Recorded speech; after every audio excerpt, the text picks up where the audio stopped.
Bien, alors comment rendre les choses un petit peu plus pratiques, un petit peu plus jouables? Bien, on va commencer par donner une position de départ aux différents objets. D'ailleurs, la première chose que je vais faire, c'est renommer ces objets. Ça me permettra d'appeler le chat chat et le dragon dragon. Donc on disait position de départ. Ça se trouve dans les mouvements et avec la commande aléa x, y. Alors pour la plupart des élèves, pour tous les élèves de primaire, cette commande est très difficile à comprendre. Donc on va y aller très lentement. Je vais simplement vous dire pour le chat, d'ailleurs ça devrait être pour le chat, hop, je voulais commencer par le chat, que les chiffres que l'on met ici, que l'on va mettre ici, permettent de définir un endroit précis de la scène. Et je voudrais que le chat commence au milieu. Il se trouve que le milieu, ça s'écrit en Scratch 0, 0.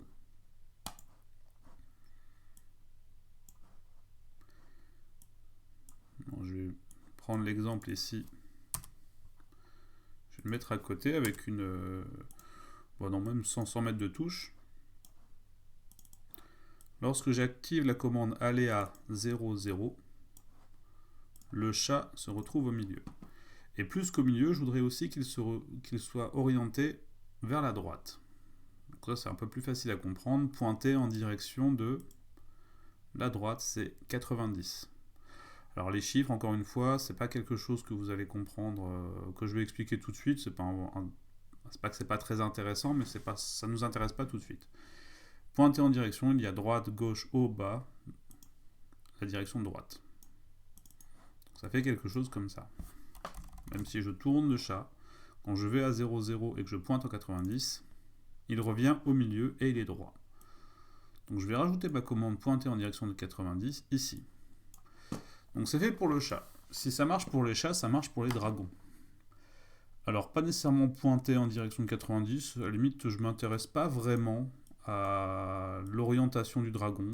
Il pourrait partir tout dans n'importe quelle direction, ça me dérangerait pas. Par contre, j'aimerais qu'il démarre par exemple systématiquement de ce coin-ci,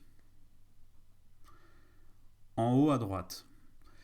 Et bien en haut à droite, pour envoyer le dragon en haut à droite, je vais regarder ici quels chiffres me sont donnés lorsque je place le dragon à cet endroit.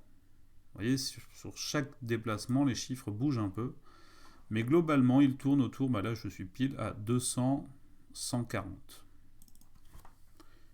Bien, je vais recopier ici x200, y140.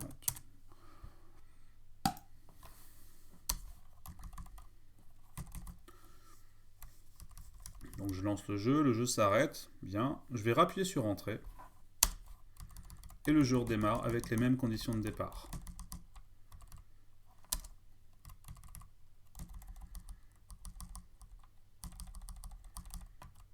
Donc c'est déjà un progrès. Mais pour aller plus loin, je vais rajouter un autre objet, une récompense, enfin disons un item que le chat devra aller attraper. Ça va compliquer un peu le jeu, mais ça va nous permettre d'aller un peu plus loin dans ces histoires de X et de Y. Donc choisir un nouvel objet. Alors un objet à attraper pour un chat, on va pas prendre un objet de fantaisie. Non. On pourrait prendre un animal. Par exemple un poisson.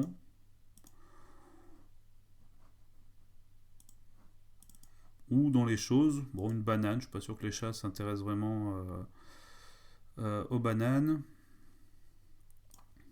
Mais bon, je suis pas sûr qu'ils s'intéressent beaucoup plus aux biscuits apéritifs, mais pourquoi pas des biscuits apéritifs.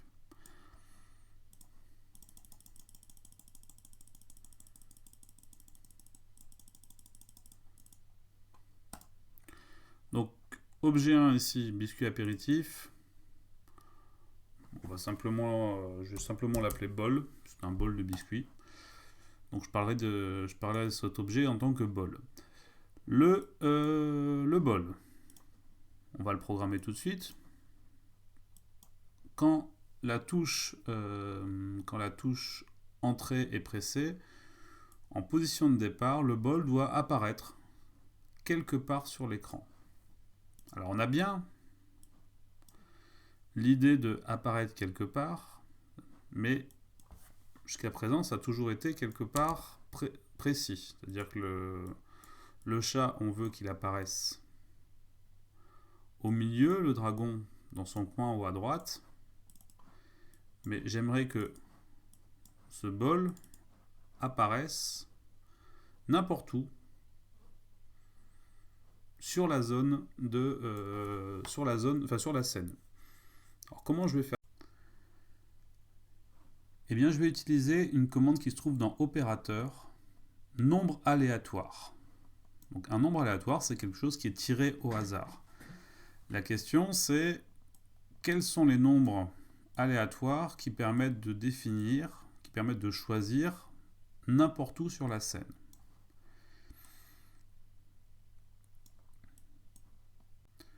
Pour commencer, je vais m'intéresser au nombre x. Le nombre x est en fait le nombre qui indique si l'objet est à gauche ou s'il est à droite, éventuellement au centre, lorsqu'il approche le 0. Vous voyez ici, x égale 3, donc proche de 0,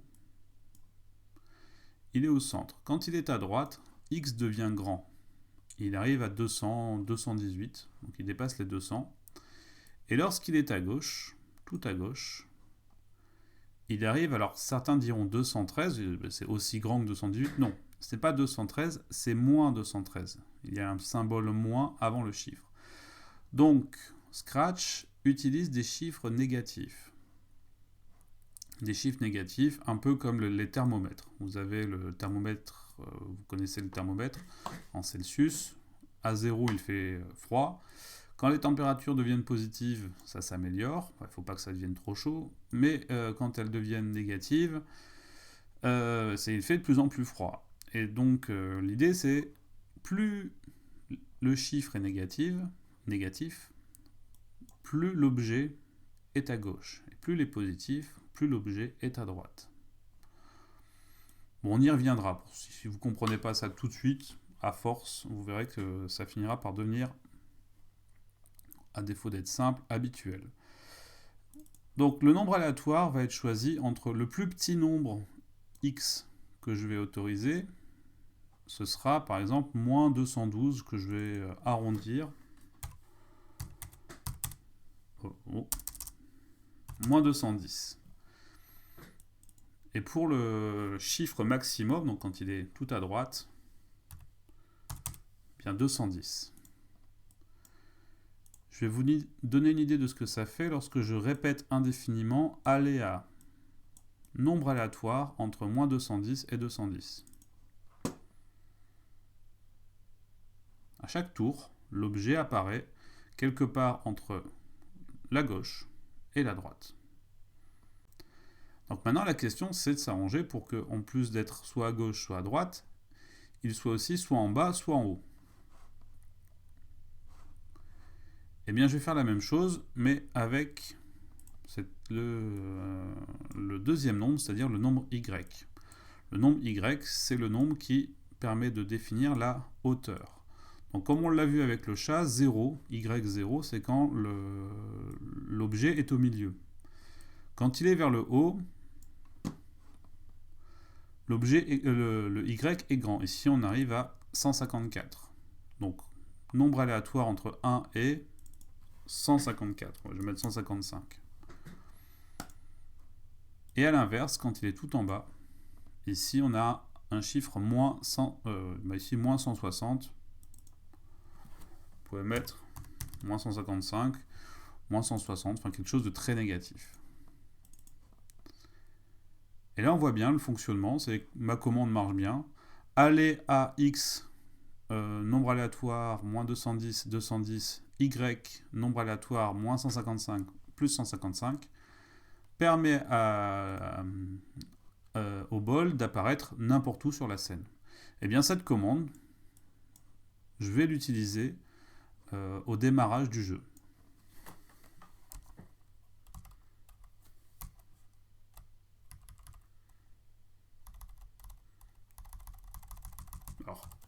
Donc l'idée c'est réussir à attraper le bol. Pour attraper le bol, il faut que je rajoute des commandes quelque part. Il faut rajouter des commandes pour réagir au contact entre le chat et le bol.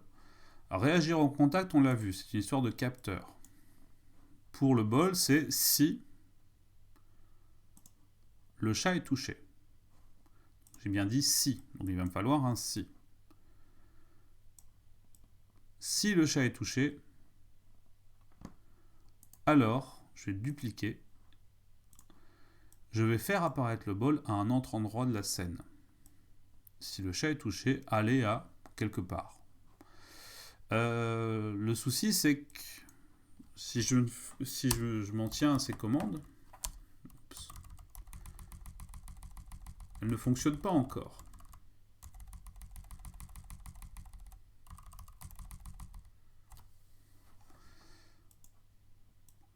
Pourquoi? Parce que lorsque l'ordinateur exécute le script, il effectue cette commande qui fonctionne, et ensuite il effectue celle-là, tout de suite après. C'est-à-dire que le chat avance, le bol apparaît quelque part, au tour d'après le chat avance, au tour d'après le bol, si le chat est touché, apparaît autre part. Et ensuite plus rien, c'est-à-dire que le chat continue à avancer, et le bol, lui, il n'a plus rien. C'est-à-dire que cette commande, je dois la répéter indéfiniment.